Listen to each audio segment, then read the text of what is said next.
Hello everyone, welcome back to Mulla's kitchen. ఇవాల్టి special recipe super yummy super tasty carrot beetroot halwa. చాలా టేస్టీగా ఉంటుందండి ఈ హల్వా. ఒకసారి ఈ కొలతల్లో హల్వాని ఇంట్లో ట్రై చేయండి. డెఫినెట్గా ఇంట్లో వాళ్ళందరూ లైక్ చేస్తారు. అలాగే హల్వాని మీరు ఈ ప్రాసెస్లో ట్రై చేసి టేస్ట్ చూస్తే ఇంకెప్పుడు మీరు హల్వాని బయట ప్రిఫర్ చేయరండి, అంత టేస్టీగా ఉంటుందన్నమాట. సో ఇంకెందుకండి ఆలస్యం, ఎంతో టేస్టీగా ఉండే హల్వాని ఎలా తయారు చేస్తారో చూసేయండి. క్యారెట్ బీట్రూట్ హల్వా తయారు చేసుకోవడానికి ఫస్ట్ అయితే క్యారెట్స్ని బీట్రూట్స్ని నీట్గా వాష్ చేసి పీల్ ఆఫ్ చేసి గ్రేట్ చేసి పెట్టుకోవాలండి. మెజరింగ్ కప్తో మెజర్ చేస్తే నాకైతే ఈ క్యారెట్ బీట్రూట్ తురుము వచ్చి 4 కప్స్ అయ్యాయి. దీన్ని బట్టి మనం హల్వాని తయారు చేసుకోవాలి. ఇప్పుడు హల్వా తయారు చేసుకోవడానికి స్టవ్ పైన ఒక మందమైన ప్యాన్ పెట్టుకొని ఇందులోకి 2 టేబుల్ స్పూన్ నెయ్యిని యాడ్ చేసి నెయ్యిని హీట్ చేసుకోండి.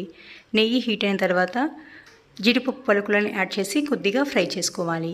ఇవి ఫ్రై అయినప్పుడు కొద్దిగా కిస్మిస్ని కూడా యాడ్ చేసి ఫ్రై చేసుకొని ఓ ప్లేట్లో తీసి పెట్టుకోండి. నెక్స్ట్ స్టవ్ పైన అదే ప్యాన్ పెట్టుకొని ఇందులోకి మరో 1 టేబుల్ స్పూన్ నెయ్యిని యాడ్ చేసి నెయ్యిని హీట్ చేసుకోండి.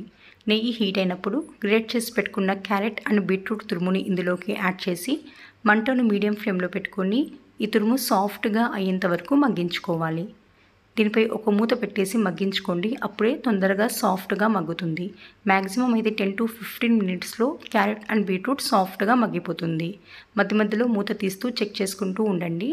10 మినిట్స్కి ఇవి సాఫ్ట్గా మగ్గినప్పుడు ఇందులోకి 2 కప్స్ ఫుల్ ఫ్యాట్ మిల్క్ అంటే చిక్కటి పాలను ఇందులోకి యాడ్ చేసుకోవాలి.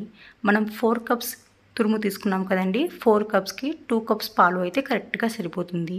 పాలు యాడ్ చేసిన తర్వాత మంటను మీడియం టు హై ఫ్లేమ్లో పెట్టుకుని దీనిపై ఒక మూత పెట్టేసి పాలు మొత్తం అబ్జర్వ్ అయ్యేంత వరకు మరిగించుకోవాలి.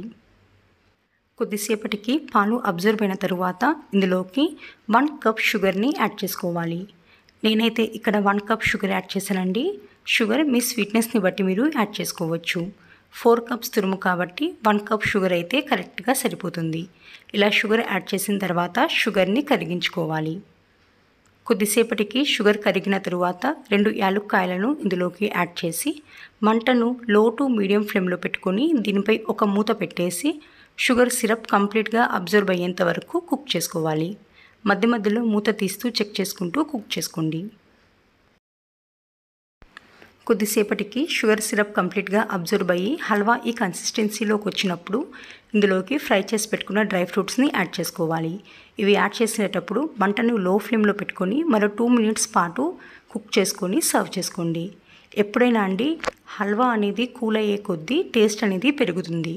సో మ్యాక్సిమం హల్వా కంప్లీట్గా కూల్ అయిన తర్వాతనే సర్వ్ చేసుకోండి. అంతేనండి, ఎంతో టేస్టీగా ఉండే క్యారెట్ బీట్రూట్ హల్వా తయారైపోయింది. చూసారు కదండి, sweet shop style carrot beetroot హల్వాని టేస్టీగా ఇంట్లో ఎలా తయారు చేయాలో. మీరు కూడా ఈ క్యారెట్ బీట్రూట్ హల్వాని ఇంట్లో ట్రై చేసి మీకు ఎలా కుదిరిందో నా కామెంట్ బాక్స్లో తెలియజేయండి. మీకు నా వీడియో నచ్చితే లైక్ చేయండి, అలాగే మీ ఫ్రెండ్స్కి రిలేటివ్స్కి కూడా షేర్ చేయండి. మరిన్ని టేస్టీ వీడియోస్ కోసం ముల్లాస్ కిచెన్ ఛానల్ని సబ్స్క్రైబ్ చేసుకోండి. Thank you.